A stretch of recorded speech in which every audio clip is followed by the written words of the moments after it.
whalers on the moon. We carry a harpoon, but there ain't no whales, so we tell tall tales and we sing our whaling tune. Can we put that, is that legal to put that on YouTube, Judy? Hey YouTube, it's me again. Figured I'd talk to you because I got to cut one of my new 6-inch, I keep saying it's a 5-inch frame. Cut my new 6-inch frame over the weekend and I got to fly it for the first time today. This is my open source Falcon FPV Freestyle frame. It's, I'll start with the good news. It flies just fine, exactly like I expected it to.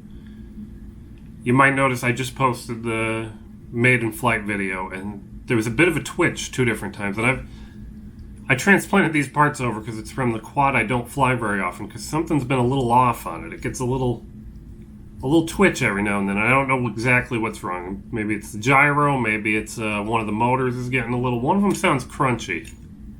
Can you hear that? You probably can't hear that, but one of them sounds a little crunchy, so it's not the frame's fault. So I'm sorry about that. When we cut the next one, we'll put it up. We'll use the good parts, and we'll see how that goes. But flew like I expected it to. It's just the video is a very boring video. It's just me zipping around the park. It's pretty much a warm-up battery, and I fly mostly warm-up batteries anymore. It's kind of disappointing, isn't it? The frame, just like my previous frame, the Kestrel, the 3-inch, 4-inch Kestrel HD micro frame. The Falcon is open source. It's designed in a program called OpenSCAD, which essentially means it's completely parametric. You can punch in, there are literal measurements in the source code that say from this bolt to the center of the motor is 105 millimeters, and this angle from the frame to here is 45 degrees. And that is what this is. It's a true X right now, with 105 millimeter arms. Well, plus the 30, so like 120, so it's probably a 240 something. But so if you decided you wanted to build a 7-inch Falcon, you just go to the website, download the code, put another 15 or 20 millimeters onto the arms, and you've got a 7-inch. It's very easy.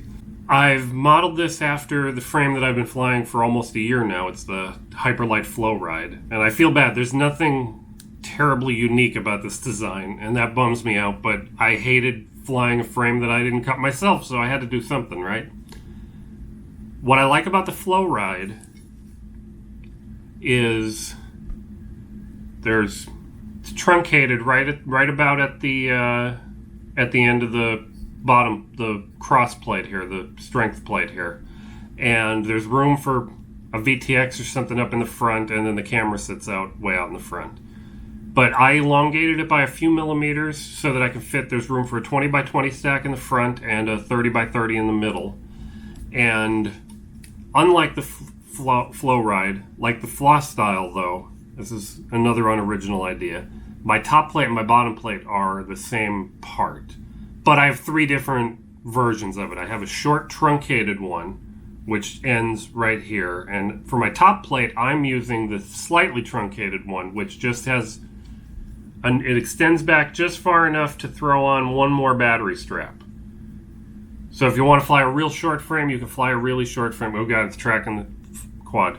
If you want to fly a real short frame, you can fly a real short frame. If you want a little bit extra battery grip back there, you can have that. Or if you want a 3rd stack in the back, you can have a 3rd stack, like a Freestyle.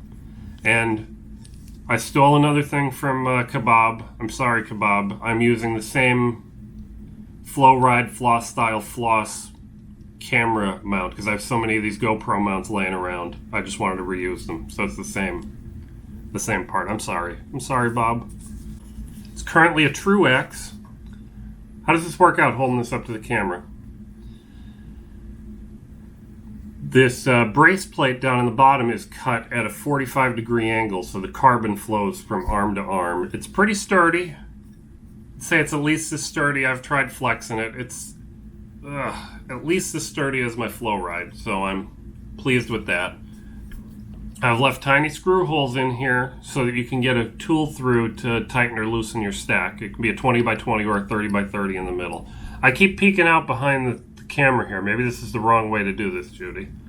I'm going to tell you about all the mistakes I've made. These holes for the nut drivers, my M3 nut driver was a 2mm nut driver, does not quite fit through these holes, so they're slightly too small. You won't be able to see this, I don't think, but I'm protruding a little, the carbon protrudes a little too far past the front standoffs, and you can see the top of this, you can see a little bit of this carbon in frame. So I have to make that a little smaller. That's no big deal. I'm going to show you one of the things I was worried about, but it worked out quite well.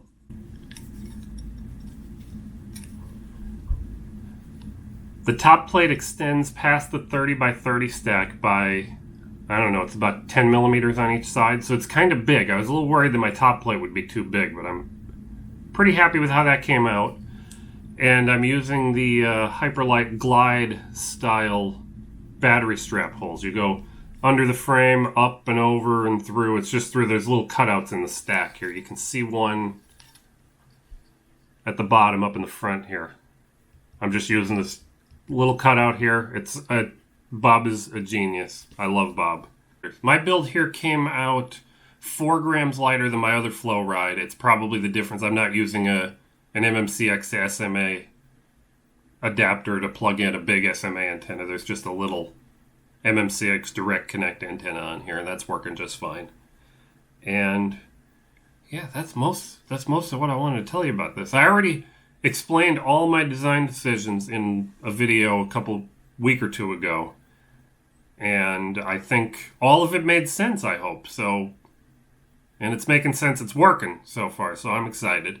I have most of this up-to-date stuff posted to GitHub. It's in the same, shares the source code with the Kestrel 3-inch, 4-inch HD micro frame. It's just, you just change some variables up at the top of the file. You just include a different configuration depending on what drone you want to be spit out of the software. And I have a build script that builds one of everything, so it's all there to be downloaded in SVG or DXF. So if you want to cut your own, you can cut your own. You can send them up to CNC Madness. I've only cut these on my Shapeoko XXL CNC machine here at home, so for all I know, my tolerances are a little weird, so I don't know how it's going to work out if you have one cut by someone else. Hopefully it'll be close. We don't know. But it's not advertised in the Kestrel repository, but all the Falcon files are in there, and they should be pretty up to date. They should match what I'm flying today. I have a few changes I'm going to be making, and I'm not going to cut any changes in the near future. I'm going to have to crash this one a bunch to see where it needs to be stronger. We'll figure it out. And if you like what I'm doing, you can support me on Patreon. I can't sell you a frame because it's way too much work for me to be out there. It's Texas. It's 105 degrees out in my garage. I can't be out there cutting frames all summer. It's not a good plan. And I haven't figured out my manufacturing yet. Maybe if you want one, CNC Madness will cut you one for a good price. I bet they do it for about $40-45 or something. I don't know. I'm just guessing based on what they quoted me to cut Kestrels. But if you like what I'm doing, if you like the Falcon, if you like the Kestrel, if you want to support open source frames, share this video, leave me a comment, stop by our Discord server. There'll be a link down here somewhere. You can support me on Patreon, or even better, just tell your friends what I'm doing, tell your family, tell everyone, tell everyone that I'm up here on YouTube, because lots of people read my blog, but not any quadcopter FPV Freestyle folks. Don't know why. Just not much of my traffic. And nobody knows I'm on YouTube. So let everybody know I'm on YouTube. And I'm going to sign off. Maybe we'll roll a quick little bit of flight footage at the end here. I've probably been running it in a corner here. Which corner do you think I picked? I'm guessing this one. Let me know in the comments if I got that right. But you guys have a good day.